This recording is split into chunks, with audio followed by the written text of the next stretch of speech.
Welcome back. I am the Watch King. On this video, we're going to be exploring the best investments. I've talked to many watch collectors, about 90% of watch collectors out there, and I would love to know in the comments below with this, because they say watch collecting is not an investment. Don't treat it as an investment.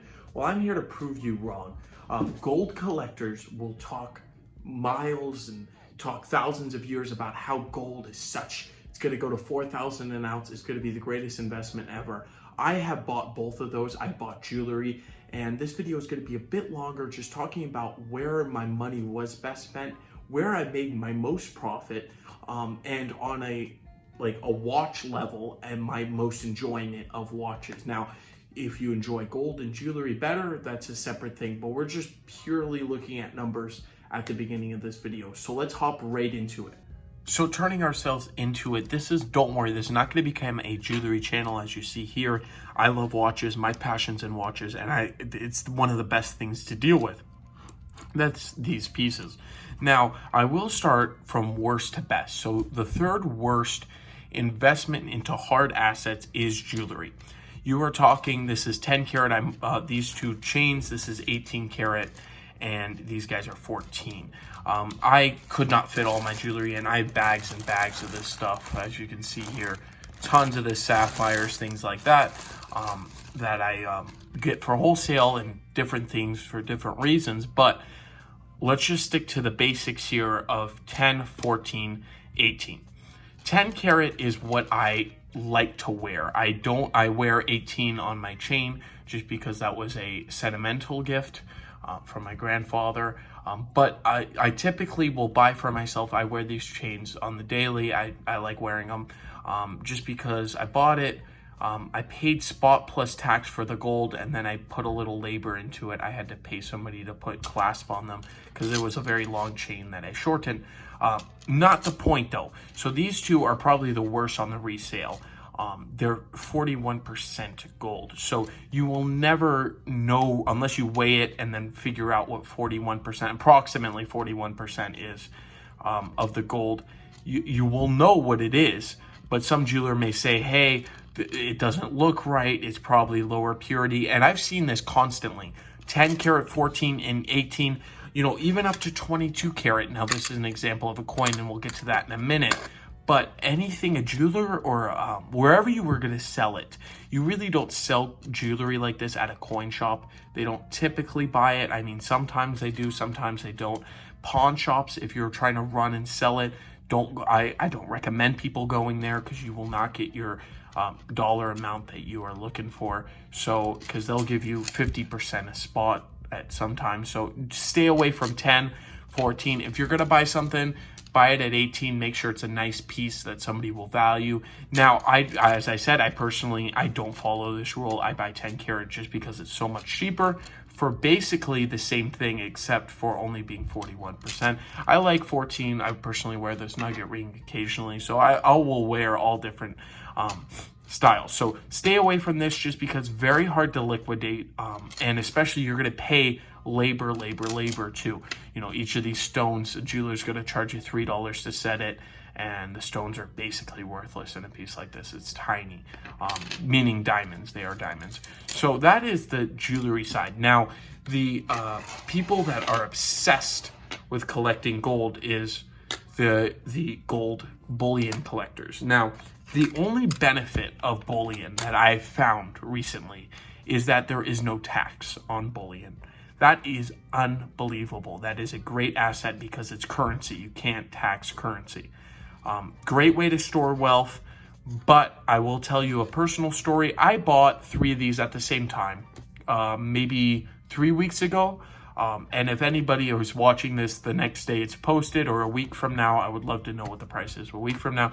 But you guys know that it has been dropping substantially. This stuff I have lost on big time. Even though I didn't pay a huge premium, you still lose. And the premiums on these are worse than the jewelry, in my opinion, the jewelry you enjoy. So make sure it's something you like a lot and you wear it a lot, and make sure you know what the gold is worth versus the premium. These, you might look at them, you might touch them. I don't think you're going to be, holding them. Some people make them into rings. I would never. But these things are just kind of as an investment to keep at home and check out. Now, let's go into something that I've never covered on this channel. I haven't covered gold or jewelry yet, but this is the worst investment I have ever made. I was paying $5 premium on the Britannia, the Philharmonic. Pieces like this is absolutely destroying you. The spot price is $18 an ounce at the moment. Why would I pay 20 plus $5 spot on this piece? Because that's the price. You know, when I started collecting these, one of the worst investments, I stopped. As the silver people would say, buy now, don't stop. You only bought a couple.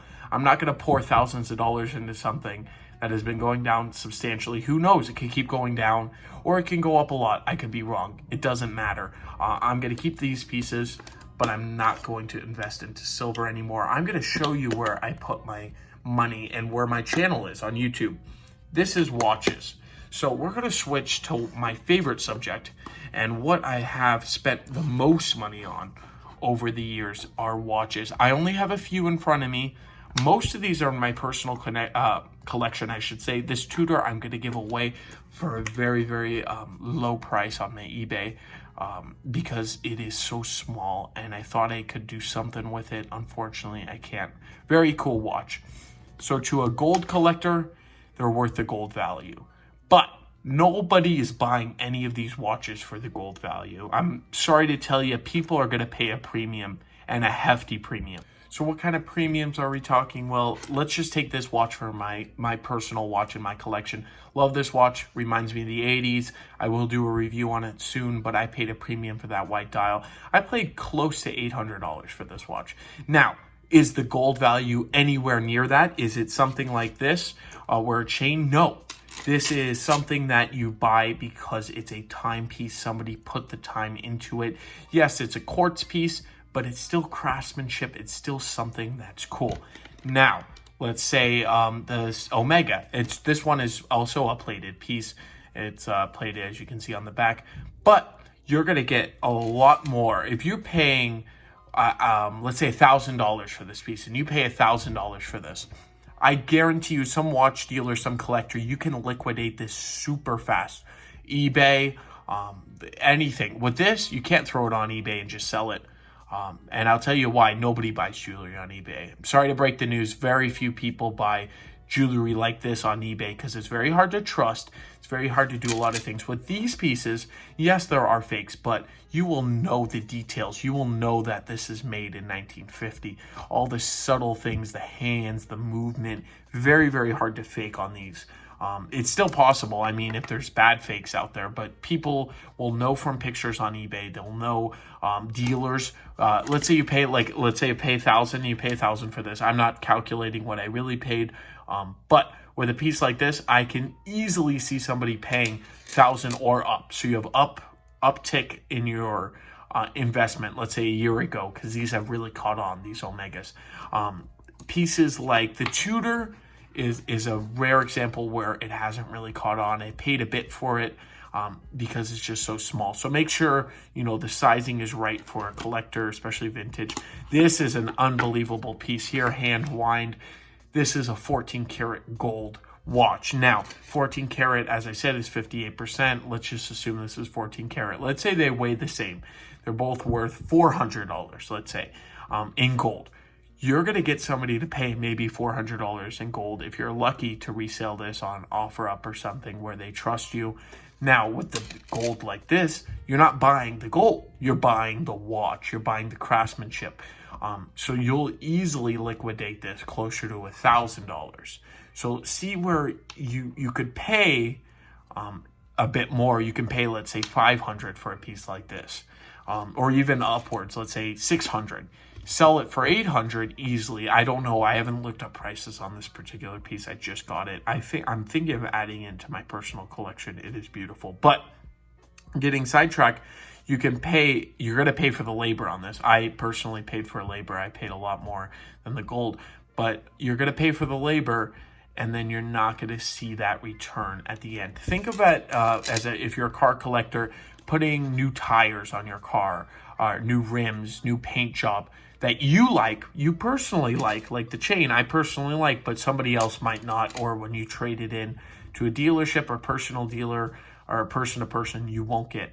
Keeping things factory, as I did with both of these watches, people know it was off a factory line. It is something that's gorgeous. This is 18 karat. This is a beautiful dress piece.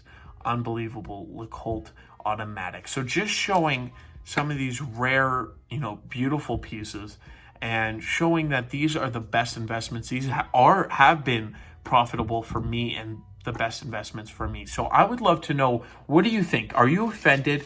Don't buy gold bullion. Yes, it's not taxed when you resell it, but if you're not making any money, what's the effect? Now gold has gone up consistently more than silver, so I get why people like the gold.